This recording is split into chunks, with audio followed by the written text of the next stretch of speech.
Jemaat Tuhan, kita akan segera melaksanakan perjamuan kudus pada tanggal 3 Oktober 2021 nanti.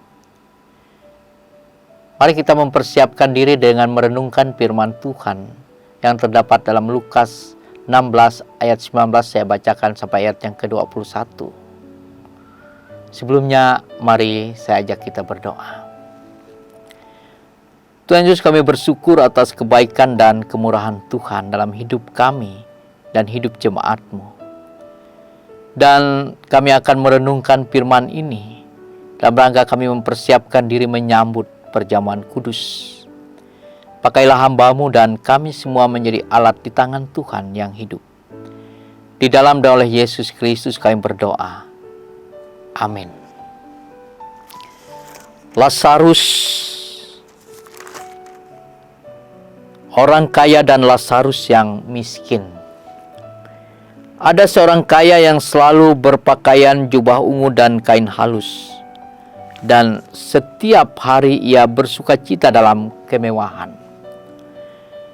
Dan ada seorang pengemis bernama Lazarus, badannya penuh dengan borok, berbaring dekat pintu rumah orang kaya itu. Dan ingin menghilangkan laparnya dengan apa yang jatuh dari meja orang kaya itu. Malahan anjing-anjing datang dan mencilat boroknya. Amin. Saudari yang saya kasihi di dalam Yesus Kristus, peristiwa yang terjadi barusan saya baca adalah peristiwa di atas meja.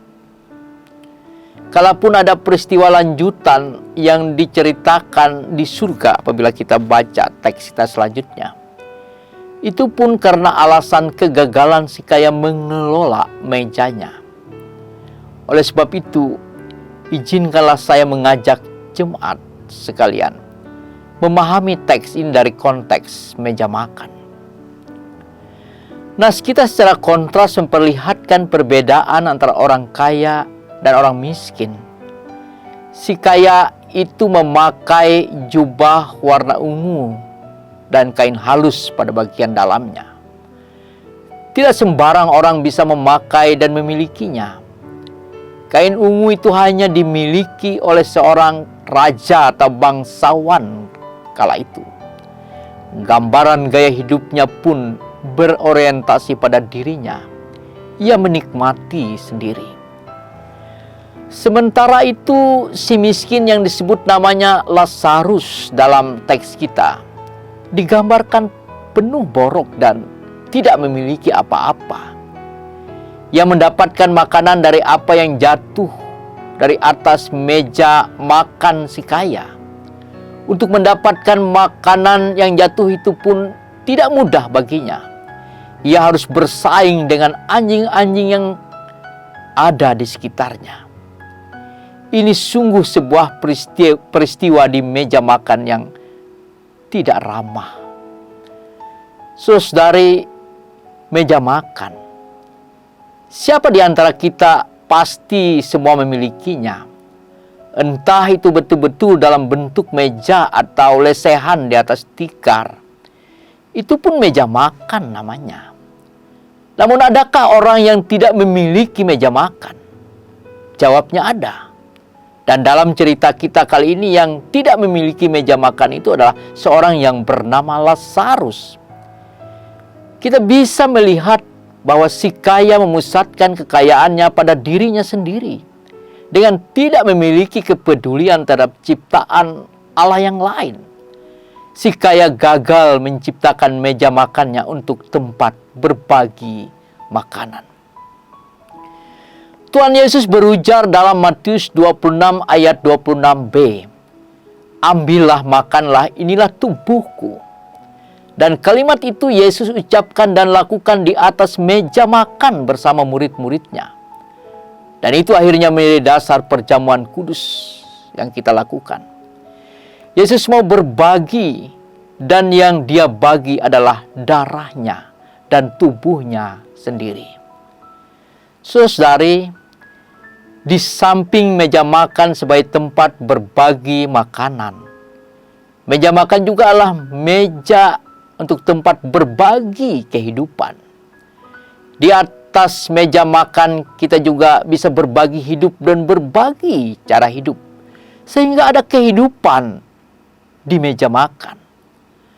Dalam Matius 25 ayat 45 berkata, "Maka ia akan menjawab mereka, aku berkata kepadamu, sesungguhnya segala sesuatu yang tidak kamu lakukan untuk salah seorang yang paling hina ini, kamu tidak melakukannya untuk aku."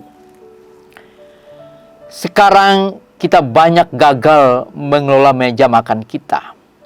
Mungkin kita sekeluarga sama-sama makan di atas meja makan yang sama, tetapi tidak makan bersama. Setiap kita memegang handphone, lalu si ayah dan ibu berbicara dengan teman-temannya dengan handphone. Begitu juga anak-anak ngobrol dengan teman-temannya tentang tugas sekolah mereka dan lain-lain dengan handphone. Kita bisa saja berada di meja makan yang sama dan makan makanan yang sama, tetapi tidak makan bersama-sama.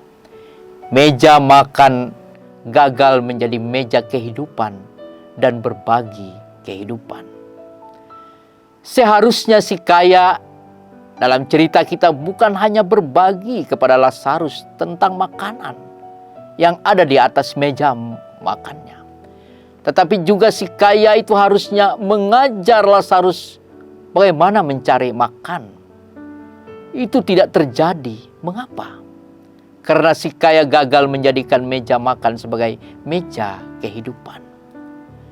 Saudara-saudari yang saya kasih dalam Yesus Kristus, kita akan segera melaksanakan perjamuan kudus pada tanggal 3 Oktober 2021.